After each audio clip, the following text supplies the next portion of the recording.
I'd always heard that picking up hitchhikers was a risk, but I'd never had any issues. As a college student on a tight budget, I took long drives to clear my mind, and sometimes a bit of company helped keep things interesting.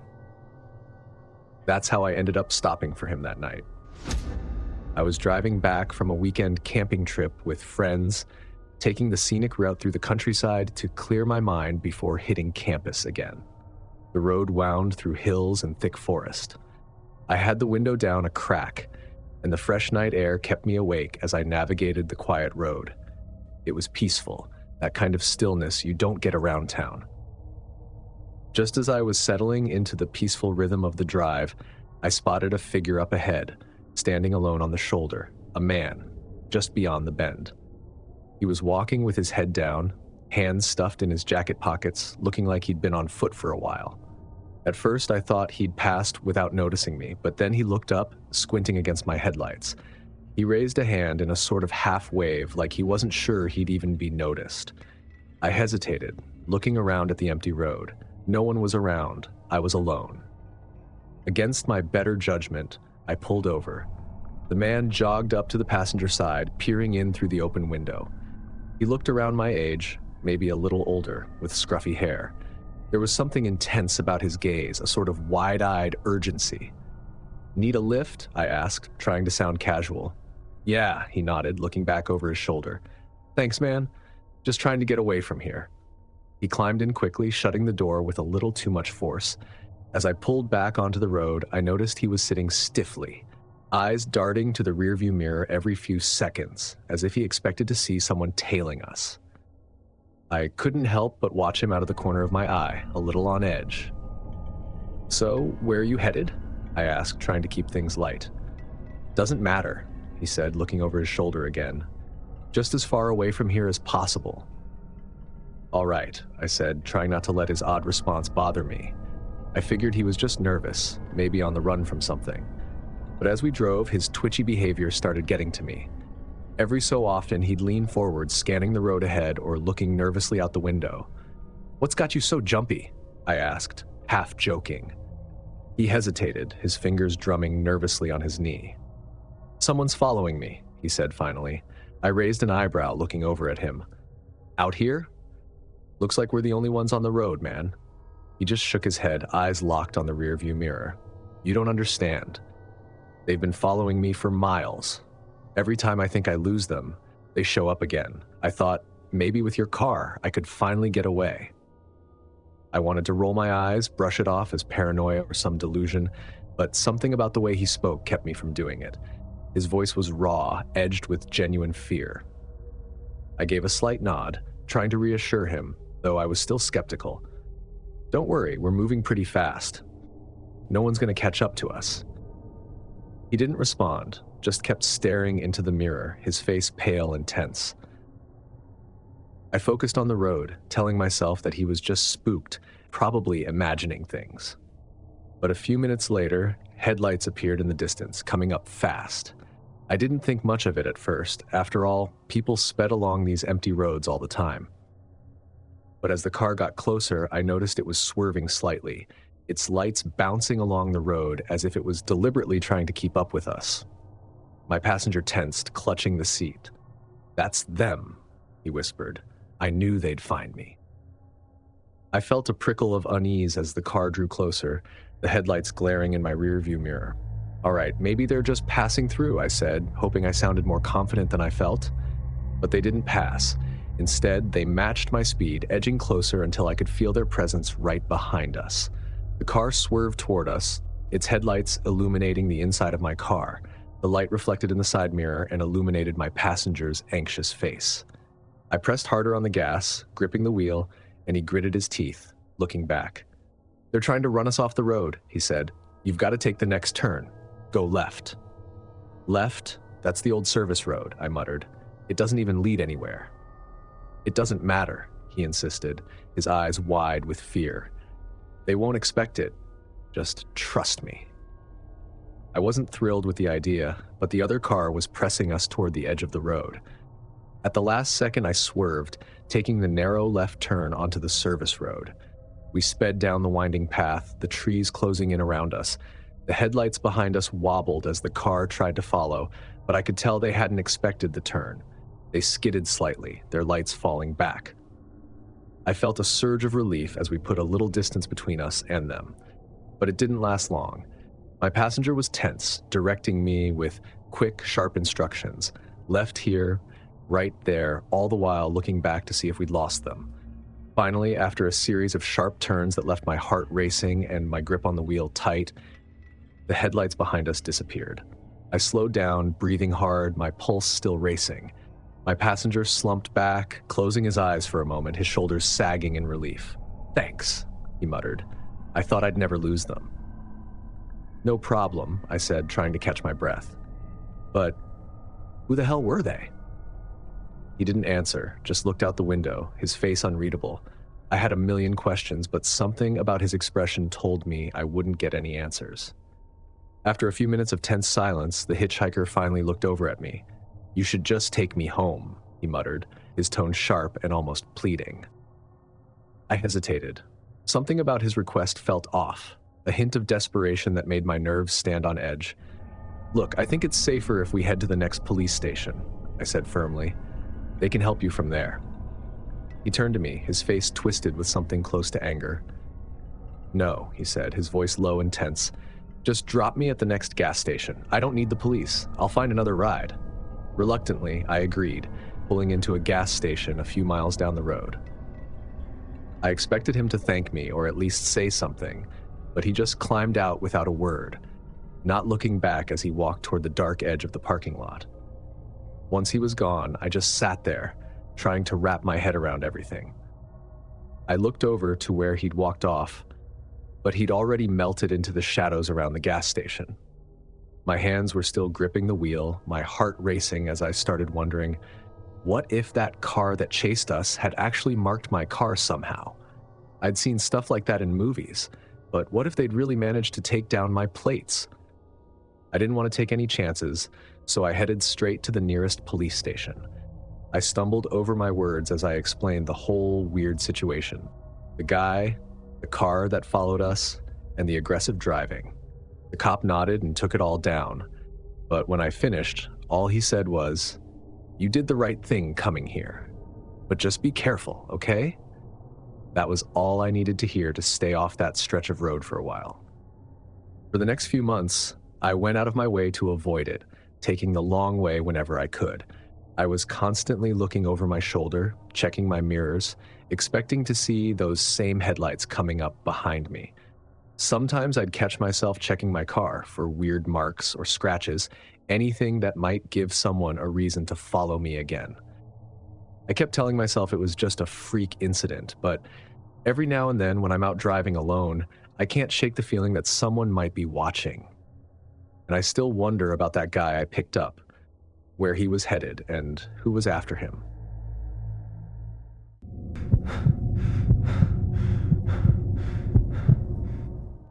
I'm a mechanic, and I drive a lot, especially on the weekends when I pick up parts for my shop. I've always been one of those people who didn't mind offering a lift if I saw someone stranded.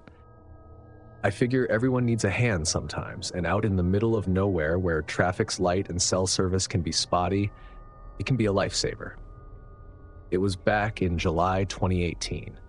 It was a quiet Saturday evening, and I was driving along a mostly deserted highway.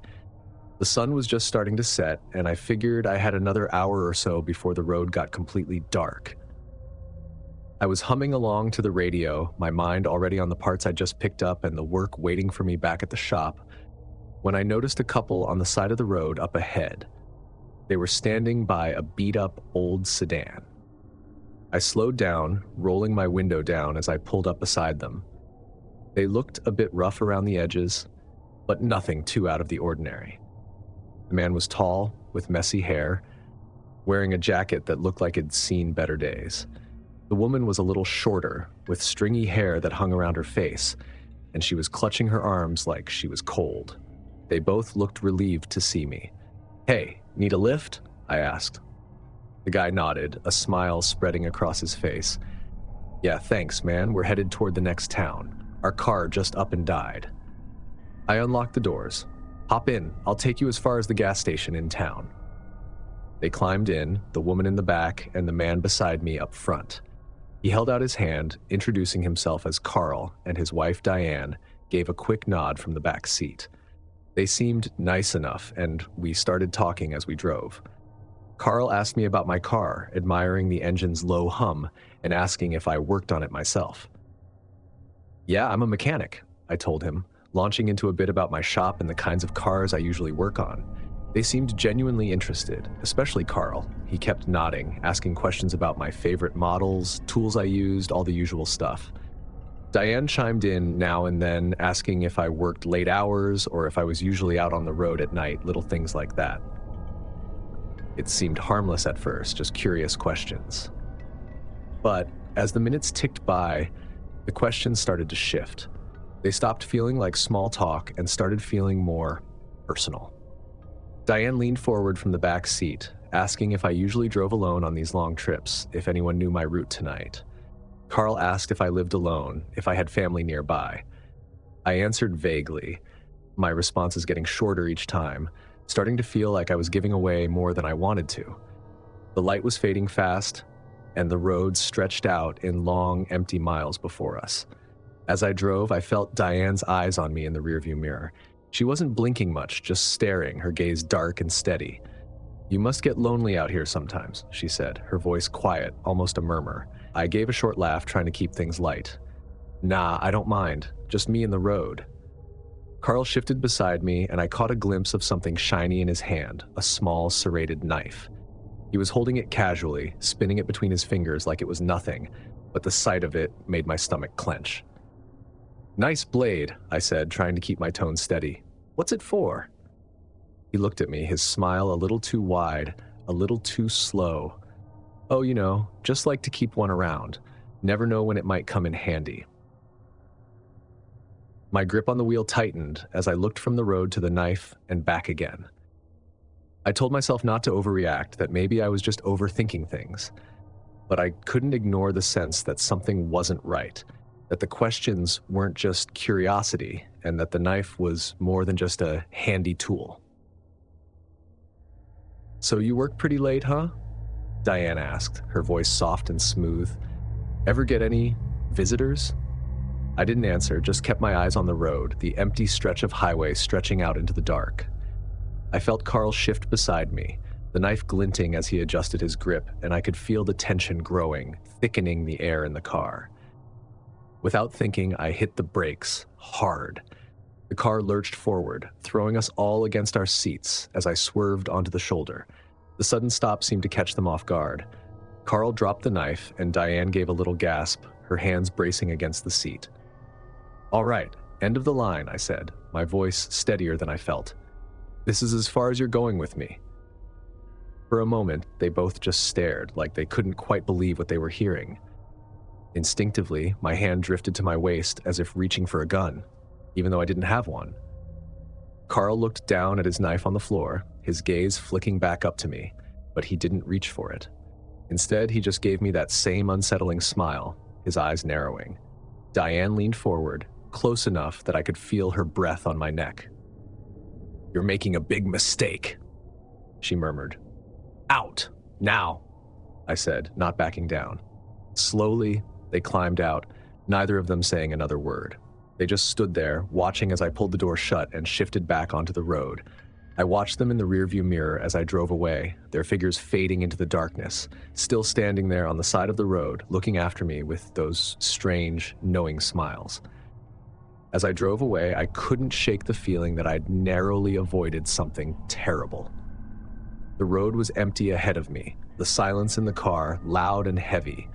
I kept looking in the mirror. By the time I reached the gas station, my hands were still shaking.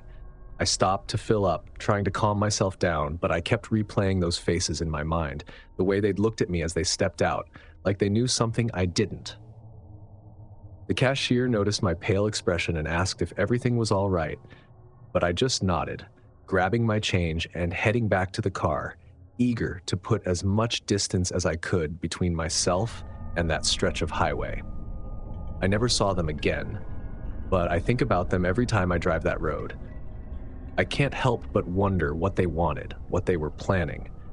And sometimes on those long, quiet drives, I catch myself checking the rear view, expecting to see two shadowy figures standing in the distance, watching me with those same unsettling smiles, as if they're still waiting for their chance.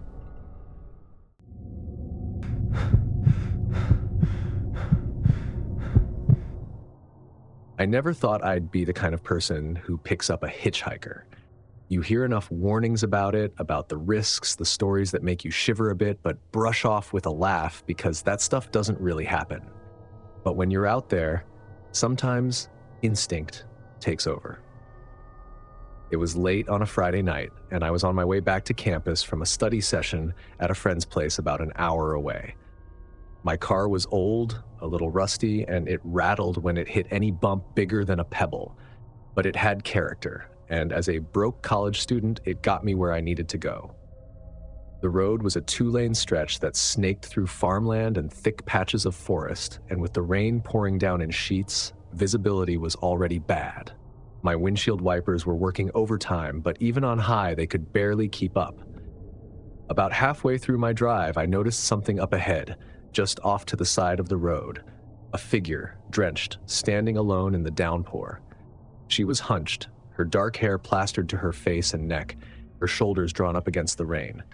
I slowed down without thinking, my headlights illuminating her pale, shivering form. She looked young, maybe in her early 20s, and she was clutching her arms like she was freezing. I don't know why I did it. Maybe it was the look in her eyes when she turned to see me. There was something almost pleading about it, and before I'd even registered what I was doing, I pulled over, my car coming to a stop just in front of her. I rolled down the passenger window a bit, calling out, "Hey, do you need a ride?" She didn't answer right away, just nodded and walked toward the door, moving in this slow, hesitant way that felt weird. I chalked it up to the cold, or maybe the exhaustion of being stranded in the middle of nowhere. She climbed in without a word, pulling the door shut. As she settled into the seat, I saw just how soaked she was. Water pooled on the leather seat, her clothes clinging to her skin. Her hair was matted and hung in thick strands around her face, and she didn't look at me, just stared straight ahead, her hands clenched together in her lap. "Where are you headed?" I asked, trying to sound casual. "Just the next town," she murmured. Her gaze was locked on the road ahead, unblinking, like she was in some kind of trance. "Sure, no problem. It's not far." I tried a few more questions to make small talk. "Rough night?" Or, "Where were you coming from?" But she didn't answer, just kept that blank stare forward. The only sound was the drumming rain on the roof and the dull hum of the car engine. The silence started to feel heavy, but I tried to focus on the road. After all, she was just a stranger, probably exhausted and grateful to get out of the rain. But after a few miles, I felt her eyes on me, like she was studying me out of the corner of her eye. I tried not to look over, but the weight of her stare grew stronger, pressing into me. And then she began to mutter, so quietly I almost missed it.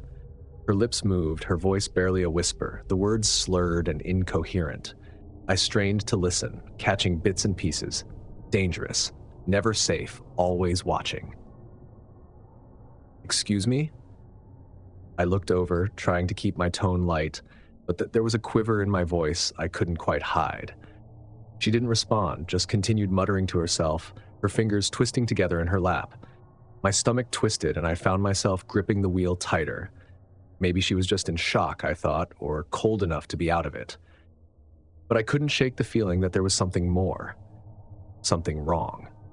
A few minutes later, without warning, she lunged at the wheel. Her fingers wrapped around the steering wheel, her grip vice-like as she wrenched it to the right, sending us swerving toward the ditch. I shouted, struggling to pry her hands off, but she was strong, unnaturally strong for someone her size. Her face was twisted in a look of pure rage, her teeth bared, her eyes wide and glassy. "What are you doing?" I screamed, struggling to keep control. I felt the tires skid, the car fishtailing as I fought her off. I managed to slam the brakes, sending us jolting forward. Her grip loosened, and I jerked the wheel back, pulling us to a shaky stop on the shoulder. My hands were shaking as I tried to catch my breath, my heart racing. every nerve on high alert. I turned to yell to demand what on earth she was doing, but she was gone. The passenger door hung wide open, swinging slightly in the rain, and the seat was empty. I stared, my mind trying to piece together what had just happened. I stumbled out of the car, the rain pelting down as I called out, "Hello? Where'd you go?" My voice sounded small, swallowed up by the storm. There was no answer, just the endless patter of rain on the asphalt and the rustling of nearby trees. I shined my phone flashlight around, looking for any sign of her, but the rain had already washed everything away. Shaken and confused, I climbed back into the car, slamming the door and locking it behind me, my hands still trembling. I looked around, expecting her to reappear on the shoulder, her face twisted with that eerie expression. My fingers still tingled from where she'd gripped the wheel, and the faint scent of wet earth clung to the seat beside me, an unsettling reminder that she'd been there at all. I drove off, barely able to keep my focus on the road. Every nerve in me was on edge, my gaze flickering to the passenger seat every few seconds as if she might suddenly materialize again, dripping wet and staring. When I finally saw the lights of the next town, I went straight to the police station. I didn't even know what I was planning to say, but I knew I couldn't just let it go. Inside, I explained to the officer at the desk that I'd picked up a woman stranded on the roadside and that she'd disappeared under strange circumstances. I did my best to describe her, the drenched clothes, her long dark hair, the look of fear that never left her face. The officer listened carefully, then exchanged a look with another officer nearby. "Actually, we've had a missing person report matching that description," he said, pulling up a file. "She's been missing since last night. A woman in her mid-30s, diagnosed with schizophrenia. Her family reported that she ran away from home, convinced she was being followed or in some kind of danger." A chill ran through me as I pieced it together. She genuinely believed she was being chased. That frantic look, her desperation. It wasn't just the rain or the isolation. She truly thought something was after her. I gave them the exact spot where I'd last seen her, hoping it might help. The next morning, I got a call. The police had found her not far from where I'd left her. She was disoriented but unharmed, and they'd managed to reunite her with her family. In the end, I helped bring her back to her family. She wasn't just a mystery lost in the rain. She was a real person who needed someone to care enough to stop.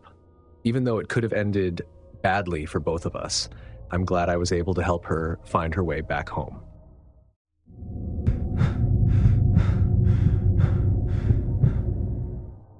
Owning a flower shop might sound relaxing, but most days it's a lot of hard work. Early mornings, long hours, and sometimes an evening delivery here and there. But it's worth it. There's a peace that comes from working with flowers, the smell of fresh blooms, the way each arrangement adds a touch of beauty to someone's day. That night, I was driving home after a long shift. The sun was dipping below the trees, casting an orange glow over the quiet country road. I liked this route home. It was slower but beautiful, and by evening, the road was usually empty. The peacefulness was short-lived. I was nearing the forested part of the road when I spotted a figure up ahead, standing perfectly still by the side of the road. At first, I thought it was a trick of the fading light, maybe a shadow cast by the trees, but as I got closer, I could see her clearly. A woman, standing there, clutching something to her chest. The sight made me uneasy, but I couldn't just drive by. As I approached, I slowed down, rolling my window down a crack to get a better look. She was in her mid-30s, thin and pale, with dark hair. Her clothes were outdated and looked oddly out of place. She was cradling an old, tattered doll, a porcelain-faced relic with cracked skin and lifeless button eyes. She was murmuring to it softly, her lips moving in a faint whisper. The doll itself was unsettling, but the way she was holding it, like it was a living, breathing companion, made the whole scene even stranger. "Do you need a ride?" I asked. Her eyes snapped up to meet mine. There was a strange intensity in her gaze, a silent plea that seemed to reach out and wrap around me, compelling me to open the door. She nodded, almost mechanically, and climbed into the passenger seat without a word. The doll was nestled against her chest, one of its cracked eyes catching the last bit of sunlight as she settled in. As we started moving again, I couldn't shake the feeling of unease. She was staring straight ahead, but every now and then she would look down at the doll, stroking its matted hair and whispering in a voice too low for me to hear. I tried to brush it off. Maybe she was just eccentric. Maybe the doll was her way of coping with something. But still, the way she cradled it, the way her fingers moved gently over its cracked face, sent a shiver through me. "Where are you headed?" I finally asked, trying to break the silence. She didn't answer right away, just kept looking down at the doll. Finally, in a whisper that felt more like a secret, she said, "It's not safe here." I laughed nervously, trying to make light of her words. "Well, we're on a pretty quiet road. Don't think we're in too much danger out here." She looked at me then, her eyes wide and unblinking. "She says it's not safe. She always knows." I forced a smile, not knowing what to say to that. "Who? Your doll?" The woman's eyes drifted back to the doll, and she stroked its cheek as if comforting a child. "You should listen to her. She always knows." I swallowed, trying to keep my focus on the road, but every glance at the passenger seat only made the knot in my stomach tighten. There was something wrong here, something I couldn't put my finger on. Her whispered conversations with the doll grew more frequent, and I started catching bits and pieces of what she was saying. Things like, "Yes, we'll be careful," and I know, but he's helping us," as if she and the doll were in on some secret I wasn't part of. After a few minutes of this, I tried to change the subject. "So, do you live around here?" The woman didn't respond right away. Instead, she held the doll up to her ear, as if listening to it. After a moment, she looked back at me, her gaze piercing. She doesn't like questions. A chill ran through me. I forced a laugh, though it sounded shaky even to my own ears. "Got it. No questions." The woman went back to whispering to the doll, her voice soft and rhythmic, like she was soothing it. I couldn't make out the words, but the tone was almost protective, as if she was afraid of something out there, lurking just beyond the reach of the headlights. The sky grew darker as we drove, the trees casting long shadows that seemed to close in on the road. Every minute that passed, the air in the car grew heavier, more stifling, until it felt like I could hardly breathe. I could feel her eyes on me, watching from the corner of her gaze, as though she were waiting for something, waiting for me to slip up, or maybe for me to understand something I didn't yet grasp. Finally, I couldn't take it anymore. I pulled over, my hands trembling slightly as I gripped the wheel. "Listen," I said, "I think this is as far as I can take you. The next town is just up ahead." For a long moment, she didn't move. She just looked at me, her fingers still stroking the doll's hair. Then, without a word, she opened the door and stepped out, clutching the doll to her chest. I watched her walk off, continuing along the shoulder of the road, back the way we'd come. Something about that felt even stranger. She was just heading right back toward the stretch of road I'd found her on, as if she hadn't even needed a ride in the first place. I sat there, trying to make sense of it. I could just barely make out her figure in the rearview mirror, that doll cradled tightly in her arms. She was talking to it again, her lips moving in that same hushed whisper as she walked, and the sight made the hair on the back of my neck stand up. Against every ounce of common sense, I rolled down my window and called out to her, "Hey, are you sure you're okay?" I don't even know why I did it. Maybe I was just desperate for some explanation, something to make all of this feel less surreal. She stopped, slowly turning her head to look back at me, her face partially lit by my brake lights. She held the doll even closer, like she was protecting it from me. She looked at me with an intense, almost unsettling stare. "You shouldn't have stopped," she said softly. "She says you should never stop. She always knows when it's safe." Then she turned back and continued walking along the road, disappearing into the shadows. I didn't stick around. I rolled up the window, locked the doors, and hit the gas.